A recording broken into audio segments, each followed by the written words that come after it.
I can't stop talking about it. Every time I get on this stage, I'm entering in this kind of space. I want to thank Chris. I want to thank each one of these musicians for what they're doing.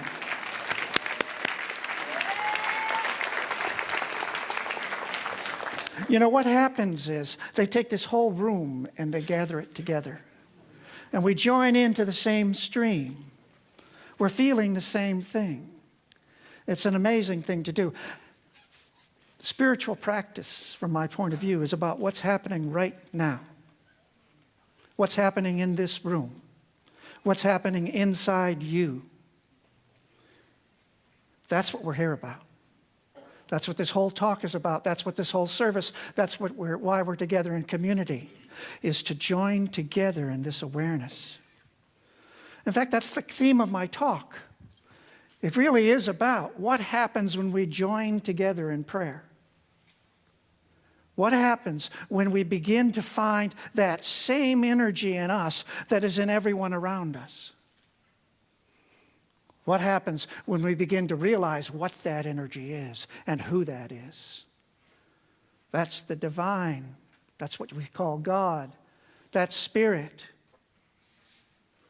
And the place that you feel it is here, always now. And it's happening right now.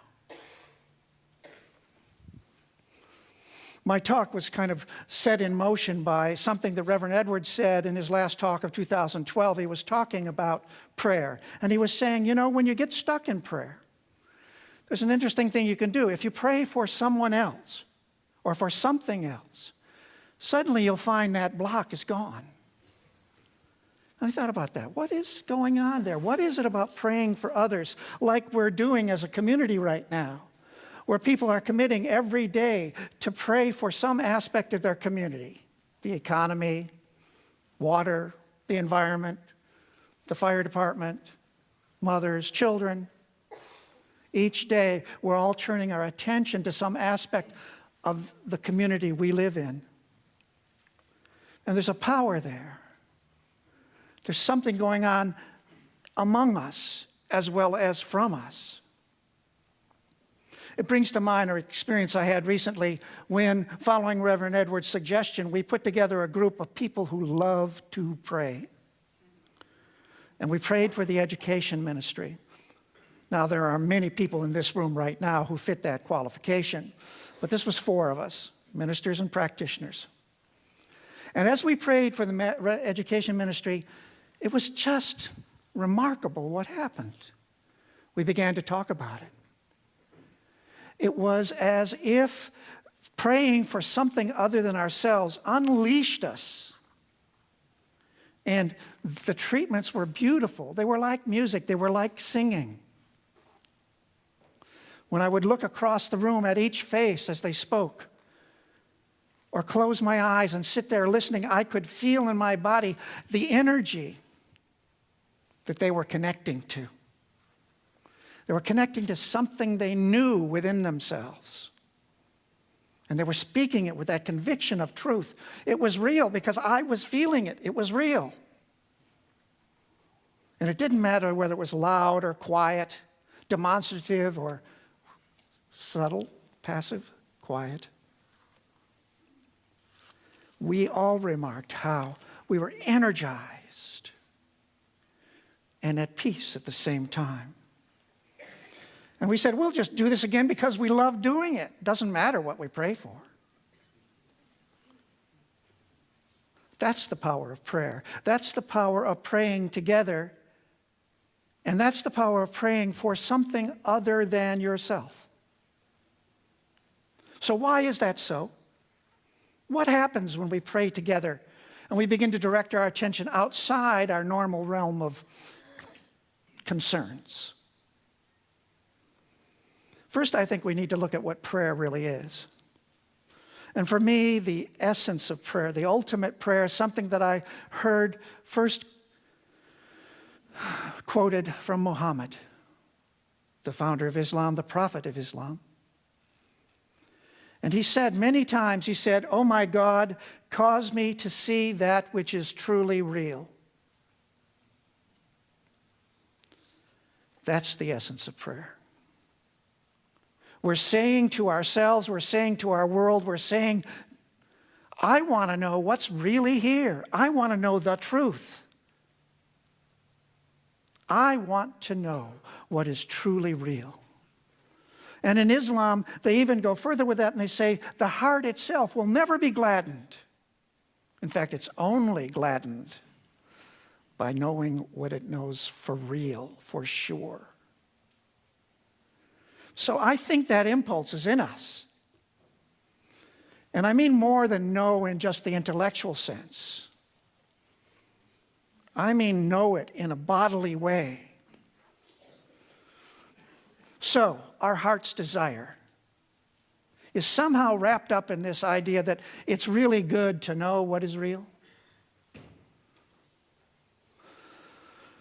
And that desire is what motivated the man who put together the topic of today's talk called the Prayer of Marcus Aurelius.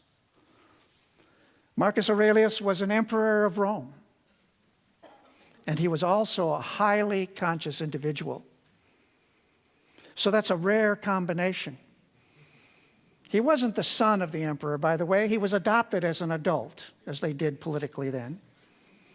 But so he knew the empire long before he became emperor. And he talked again and again to himself. He noticed what he was saying to himself, and so he wrote himself a set of reminders, of notes, of what he wanted to know and remember. And those notes were put together and then called the Meditations of Marcus Aurelius. That book, written over 2,000 years ago, is still read today, avidly. Many of you know who Eckhart Tolle is. If you go on YouTube, you'll see that his third series of books, the third book he chose out of all the books that have influenced him in his life, was the Meditations of Marcus Aurelius. Bill Clinton has talked at length about his encounter with Marcus Aurelius. These are people living in our time, knowing what we know. And the power of this book is that it speaks directly to what we're dealing with. It speaks directly to you. So, Marcus Aurelius, I'm going to call him Marcus. I don't think he'll mind. Marcus was a student, a serious student of the spiritual, probably the most prominent spiritual practice of his day, which is philosophy. He was a Stoic philosopher. Now, many of us know that there's a word in English called being Stoic. And what it usually means is, don't complain, grin and bear it, accept what comes. If it's pleasurable, good. If it's painful, good. But there's so much more to it than that. So much more. Stoics are actually credited to this day for the most effective form of psychotherapy that we use. It's called cognitive behavioral therapy. And Stoics were the first people to point out that indeed, your thoughts influence your experience of things. In fact, they distort your experience of things. And so much of modern psychotherapy is about looking at what you're thinking and how it's distorting what you're seeing, and then beginning to think more accurately, more realistically about your life and your world. The Stoics said that whenever you make a judgment or you perceive anything, there's a hidden judgment that could be there. And they said, if you aren't aware of that judgment, you're going to act on it. And another thing they said is that hidden judgment, you'll begin to think is, things really should be the way I think they should be. There's a subtle thing. Not only do I know this, but it really should be that way. So they practiced looking for and releasing any of those hidden judgments those hidden beliefs in what they were looking at that distorted what they were looking at. It's very interesting that they felt that not only could they remove their judgments, but that when they did, they'd get in contact not just with reality, but the universe itself, which they considered to be an ordered place. It's just not chaos for them. There's a word called the Logos. And many of you will know that passage in the opening Gospel of John, which says, "In the beginning was the Word, and the Word was God." That word there is Logos. It doesn't mean word. What it means is that things as they happen have an order to them. There's an intelligence behind them. The Stoics would say there's an intelligence in them, but we'll get to that later. So, they said the universe is intelligent. There's a structure to how it does things. Everything has a reason that you can understand. And interestingly enough, they also believed in the concept of God or gods, but for them, it was the Logos. They would say, Marcus Aurelius would talk about the gods and how they had helped him. But what he really meant was the Logos. So when they said God or gods, what they meant is nature, the universe, how things actually are. And the best way for us to be, as you might guess, is to know how nature works and to train ourselves that our natural desires would be in accord with how the universe itself works. So the Stoic philosophers knew they had to train themselves. They had to turn away from their natural desires, let's say, and create new natural desires, which was to be in accord with the universe. It's obvious, that it's a good idea to, work with things as the way they really work. If you've ever been to England, you know that they drive on the left-hand side of the road. And if you're not aware of that, you might run into some problems. If you go to London, every sidewalk, they've got signs for the Americans, or whoever's not from England. It says, look this way. Or is it this way? I forget. This way. Because we forget, our natural impulse is just to step off that curve looking in the wrong direction. So the Stoics knew that about themselves, that they would naturally step into the wrong direction unless they began to remind themselves, to train themselves, to look in the right direction. Because if you don't know how things work, where things are coming from, where they're going, then you will, in fact, find yourself meeting a lot of obstacles. And might I say about spiritual practice again, about what we're called to do. This isn't about becoming somebody spiritual. This is about beginning to contact the reality of your life. You and I have to begin to think and see differently the way that we would have to do if suddenly we started driving on the left-hand side of the road. Everything would look the same. But we'd have to start looking in a different way. We'd have to consciously remind ourselves, no, it's not coming from the right anymore. It's that level of attention that spiritual practice calls us to. Otherwise, we'll find ourselves being tripped up continuously because we're not seeing what's going on. There's a wonderful African proverb that I keep repeating, and it goes like this: look where you tripped, not where you fell. Marcus Aurelius knew this, and philosophy for him was about beginning to be able to look where he was tripping. And he would say, it wasn't really about, philosophy's not to teach me what's true. He said, philosophy's like an ointment for your eye when it's infected. It's to stop your vision from being distorted so you can actually see what's going on. So this is what Marcus Aurelius is attempting to do. In all of his meditations, he was reminding himself so that he could remember, look this way. Don't look that way. So here it is, the prayer of Marcus Aurelius. And remember, prayer is desiring to know that which is real.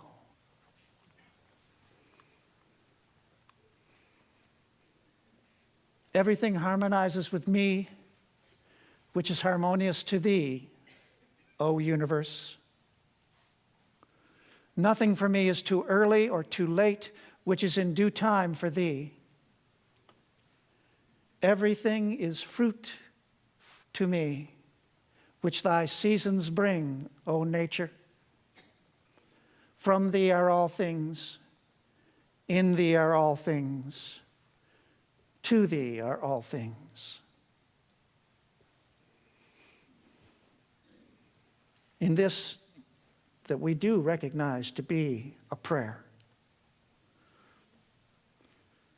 Marcus Aurelius is beginning to say something about what his desires are, what his true desire is. He describes the way we do in affirmative prayer, how it is when he is in contact with reality as it really is.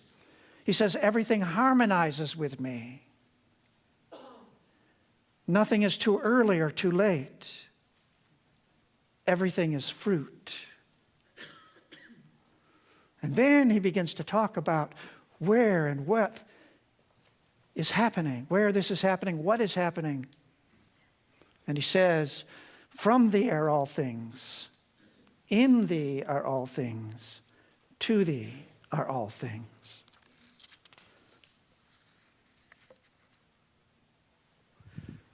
In those last 3 lines, he begins to tell us more about this reality we've been talking about.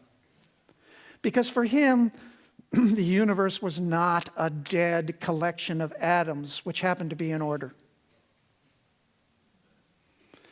He felt, as the Stoics did, that there was something alive. In fact, there was a being, one being, that was what the universe is. The universe is one being. Think about it. Your body has many different parts, many cells, organs, limbs. Yet you say, I am one body. The Stoics and science of mind, the teaching that we operate on here, says the same thing. It says there is one being. If you want to know about reality, it's better to consider it to be one being rather than many. The Stoics understood this. And they examined and thought about it a lot. Here's Marcus Aurelius, Marcus, describing this reality. He was reminding himself, remember? Was clearing up his sight. Constantly regard the universe as one living being, having one substance and one soul, and observe how all things have reference to one perception, the perception of this one living being, and how all things act with one movement, and how all things are the cooperating causes of all things which exist. There's a lot in that, obviously. But he's giving us directions how to see beyond the surface of things, beyond the apparent random movement that you encounter every day. He's saying, begin to look for the one that is doing this, that is present in every person, every circumstance, every instance. And in order to do this, he taught what every major spiritual tradition has taught, what modern science teaches. He said, in order to see what's going on, you've got to drop your ideas about what's going on. You've got to look directly and intently, give your full attention to what is happening, and it will tell you what is happening. For Marcus, the universe is alive, it is responsive, it will inform you of what you need to know in every moment, in every situation. So we begin to no longer rely on our old ideas about everything comes from the right. And we begin to look to see how the universe is directing traffic.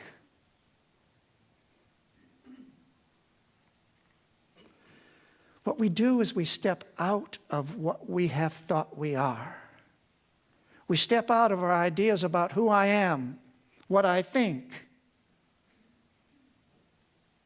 And we can do that because we do have some framework. We have the same framework that Marcus did. We understand that there is one intelligent being in everyone and in everything, in every situation, in every moment, right here, right now, who responds to our looking at it, to our inquiring of it. So this is the essence of prayer. This is how you get to the essence of prayer. As the poet W.H. Auden put it, he said, to pray is to pay attention to, or shall we say, to listen to someone or something other than yourself.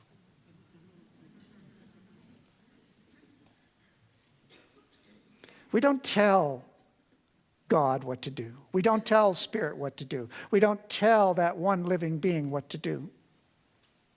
We tell it we want to know it. We tell it we want to see what it is doing. And to do this, we step outside ourselves. To change our point of view, to change what we see, we drop the old and we open to the new. This is a practice. This is spiritual practice. And there are ways you can deliberately engage in this, many ways, but here are two. One is, in fact, study. I asked Reverend Edward about how he uses study, and he said, I use study to introduce new ideas into my consciousness. Not to generate the old ones, to get new ones, new points of view. So maybe somebody has a turn of phrase that causes me to see something new. Somebody has some new idea about how things are, and it causes me to see things in a new way. He said when he studies, he was able to give and is able to give his full attention to look beyond the surface of things, to see the part and the whole. Giving your focused attention is really what study is about.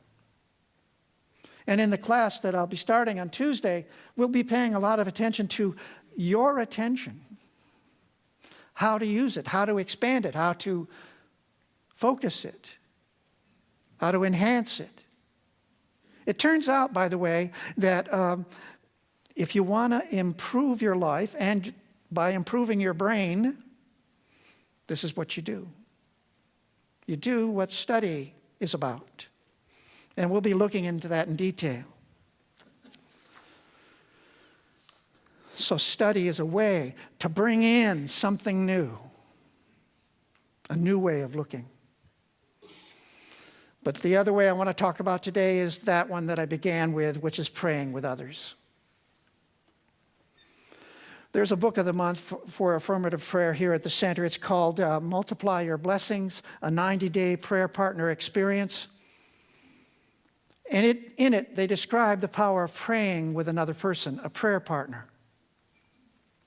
Praying alone and praying with a partner are as different as night and day. The former helps you grow through the miraculous power of prayer, And the latter builds you beyond what you thought you could possibly be or do by the miraculous power of praying with another consciousness steeped in spirit. And they continue on with a list of what praying with a prayer partner can do, what that partner can do for you. They can see for us what we cannot see for ourselves. They can see our greatest potential. They can see where we are hiding our greatness even from ourselves. They keep us motivated to move forward. If you've ever had the joy of falling in love with someone, you know that you see the brilliant potential of that person. And it's a surprise to find out that they don't. And a disappointment, perhaps. But that's what love is. That's what praying for another person is. In my years of being a counselor, I found there was something I could do that always worked. It never failed for me. Somebody would come to me and tell me, I'm a terrible person. I haven't been responsible. I just am not the kind of person I want to be, and I've really failed, and I've made it all happen. And then I'd say, well, if by chance another person came to you, a friend or somebody who had the exact same problems as you, and was blaming themselves in the way you blame yourself, what would you say to them? Would you say to them, yeah, you're absolutely right. You finally caught on? No. No, you wouldn't. You couldn't. You couldn't even pretend. Because you know when you look at that person that they're being unfair to themselves, that it's not realistic, it's not what's actually going on. Others can see us clearly in a way that we quite often can't see ourselves. As the authors of the book write, a prayer partner can believe for us what we can't yet believe for ourselves. On our community website, cslsr.org, there's an online community, and there's a group for people who are looking to find a prayer partner. Also, when you come to our classes, you'll find that's one of the things we use, which is we have people work together for a limited period of time. This is how it's done. It's not forever. With a prayer partner. We have so much to give each other, and we can give it with our whole heart, and we can receive it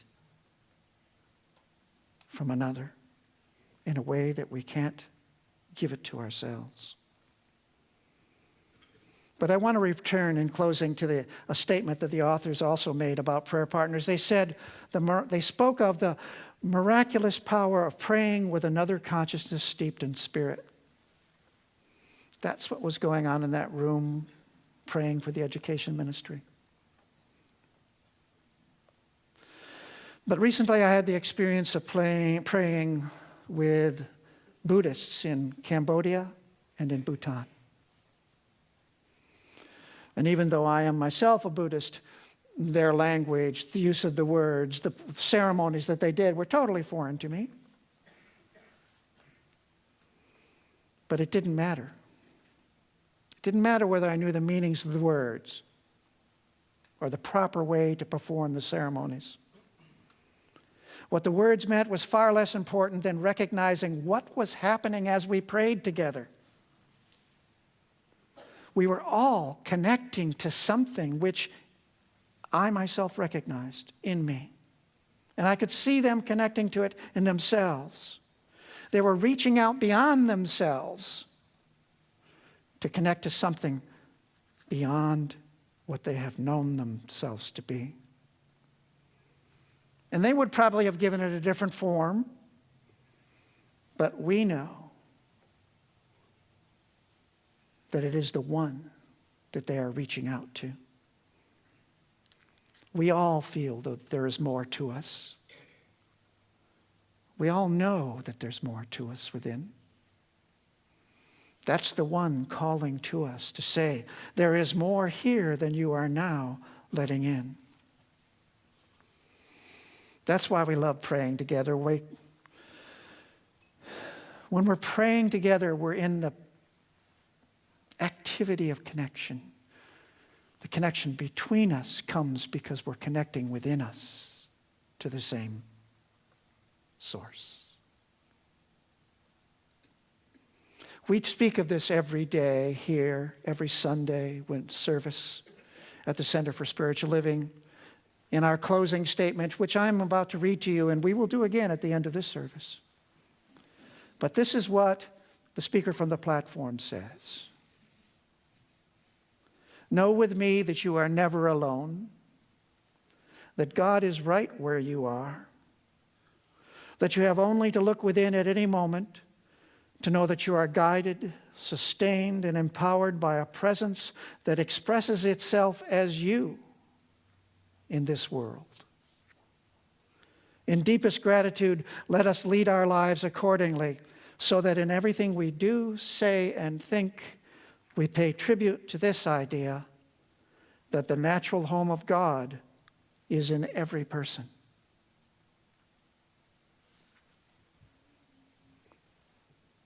This moment, that's what's happening. In every person you look at, every person you meet, God is at home. In our time here right now, we are knowing something that our heart has thirsted for, that we have not allowed ourselves to believe, that as we allow ourselves to contact that greater wisdom that surrounds us, that we can recognize, we begin to be informed and to drop our ideas and judgments. That is happening right now. I accept for each person here that we will no longer be able to rely on that old stew of ideas and thoughts about who we are and what's happening. But that we turn with open hearts, open minds, to hear that response of the one. It's here right now. And we look within for it. I am so grateful to know this truth. I am so grateful that this is the way things are. And I release this word, the word that comes from the one and is being heard by the one. And I let it be.